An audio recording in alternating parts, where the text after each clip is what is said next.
Karibu tena mtazamaji wa The World News katika kipindi hiki cha ulimwengu wa siasa. Naitwa Damu Hussein. Ripoti yetu leo inatazama kwa nini makubaliano ya Islamabad yamekumbwa na mgogoro. Msemaji wa Wizara ya Mambo ya Nje ya Jamhuri ya Kiislamu ya Iran ameelezea hatua za kichokozi za utawala wa Marekani kuwa ni ukiukwaji wa makubaliano ya Islamabad na ni chanzo cha mgogoro unaohusu utekelezaji wake. Ismail Baghei amesema hakuna shaka kwamba makubaliano ya Islamabad yameingia katika hali ya mgogoro. Hata hivyo, Jamhuri ya Kiislamu ya Iran haijawahi kukiuka ahadi zake, bali ni Marekani ndiyo imekiuka mara kwa mara wajibu wake. Kauli hii ya msemaji wa Wizara ya Mambo ya Nje ya Iran ndio ufunguo unaofafanua sababu hasa ya kuingia makubaliano ya Islamabad katika hatua ya mzozo. Makubaliano hayo yalikusudiwa kuweka mfumo maalum baada ya kumalizika kwa vita kwa ajili ya kupunguza mivutano, kuimarisha usitishaji wa mapigano na kuzuia kuzuka upya kwa mapigano, lakini kwa bahati mbaya hali ya mambo imeingia katika hatua nyeti kutokana na ukiukwaji wa mara kwa mara wa makubaliano hayo unaofanywa kwa makusudi na Marekani kwa miaka mingi. Jamhuri ya Kiislamu ya Iran imeonyesha wazi na kwa nia njema katika utekelezaji wa wajibu wake wa kimataifa. Akisisitiza rekodi hiyo, Baghei amesema hakuna anayeweza kuituhumu Iran kuwa imekiuka ahadi zake, na hata hivyo kilichopelekea makubaliano ya Islamabad kuingia katika mzozo hakikutokana na kasoro yoyote upande wa Iran, bali ni kuharibiwa na Marekani na vipengele vya makubaliano hayo yenye nukta 14. Tangu mwanzo Iran imejenga msimamo wake juu ya kanuni ya ahadi kwa ahadi, ambapo pale upande wa pili unapotimiza wajibu wake, Tehran nayo inatekeleza ahadi zake bila kusita. Hivyo kwa mtazamo wa mfumo wa kidiplomasia wa Iran, mgogoro wa sasa si suala la kisheria, bali ni mgogoro wa kutoaminiana ambao unatokana na historia ndefu ya Washington kukiuka ahadi zake. Moja ya hoja kuu zenye utata ni ibara ya 5 ya hati ya makubaliano ya Islamabad inayohusu usimamizi wa usalama katika lango la bahari la Hormuz.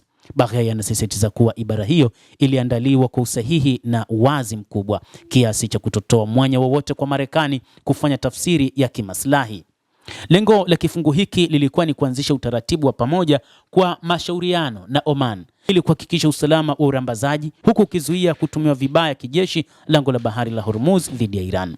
Baghei amesema kwamba Washington kwa kuwashinikiza baadhi ya wahusika wa kikanda na kuunda mifumo sambamba imezuia utekelezaji wa kifungu cha 5 na hata kuhimiza au kulazimisha meli kuzima mifumo yao ya urambazaji, hatua ambayo imeongeza hatari ya ajali za meli baharini, matukio ya kimazingira na kukosekana kwa usalama wa kutosha katika njia za maji za kimataifa. Kipengele kingine muhimu cha matamshi ya Baghei ni kufichuliwa kwa uzushi kwa maafisa wa Marekani kuhusu mazungumzo ya Muscat. Amesema waziwazi kwamba uongo umekuwa sehemu ya tabia ya mfumo wa utawala wa Marekani, ambapo wamezoea hali hiyo kupita kiasi. Msemaji wa wizara hiyo ya mambo ya kigeni amekanusha madai ya Trump kwamba Iran ilikubaliana na kila kitu huko Muscat kisha ikashambulia meli, akisisitiza kuwa hakuna ukweli wowote katika madai hayo, ni propaganda za rais wa Marekani Donald Trump. Mazungumzo ya Muscat yalijikita katika suala la lango la bahari la Hormuz pekee na yalifanyika ndani ya mfumo wa kipengele cha 5 cha makubaliano ya Islamabad. Iran kwa kushauriana na Oman ilibuni utaratibu wa kudhamini usalama wa meli katika eneo hilo, lakini mashinikizo ya wazi na ya siri ya Marekani dhidi ya Oman yamekwamisha juhudi hizo. Uingiliaji huu unathibitisha kuwa Marekani haitaki kufikia usalama wa kikanda, bali imedhamiria kuendeleza hali ya ukosefu wa usalama katika eneo hilo. Mgogoro unaohusu utekelezaji wa mkataba wa makubaliano ya Islamabad haukomei tu kwenye suala la lango la bahari la Hormuz. Kuhusu suala hili, msemaji wa Wizara ya Mambo ya Nje ya Iran amesema mfululizo wa vitendo vya Marekani, ikiwa ni pamoja na mashinikizo ya kijeshi yanayoongezeka, vikwazo na hatua za upande mmoja, vimetilia shaka mantiki halisi ya mazungumzo hayo. Ikiwa upande mmoja wa makubaliano unatumia zana za kijeshi, mashinikizo ya kisiasa na hatua za kulazimisha matakwa yake dhidi ya upande mwingine kwa wakati mmoja, mtu hawezi tena kuzungumzia uwepo wa mazungumzo thabiti na endelevu. Kwa mtazamo wa Tehran, licha ya kuwa na mazungumzo ya Islamabad bado hayajavunjika kabisa, lakini amefikia hatua ambayo uhuishwaji wake unategemea mabadiliko ya tabia ya Marekani na utekelezaji wa ahadi zake za usalama wa ahadi zake. Lakini wakati huu imefikia hatua sasa, Iran imesema haitambui tena makubaliano hayo na kwamba imesitisha rasmi makubaliano kati ya Marekani na Iran, yale ya Islamabad.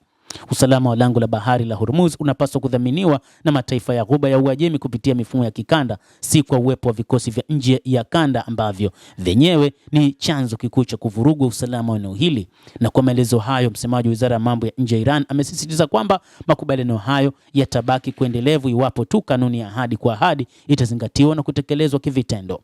Mtazamaji, endelea kutufuatilia, lakini ni kusihi usisahau kulike, usisahau kucomment, kadhalika usisahau kusubscribe channel yetu hii ili upate habari hizi kwa mapana kupitia The World News. Naitwa Damu Hussein, endelea kuwa nasi wakati wote, endelea kutufuatilia ili uweze kujua nini kinachojiri katika ulimwengu.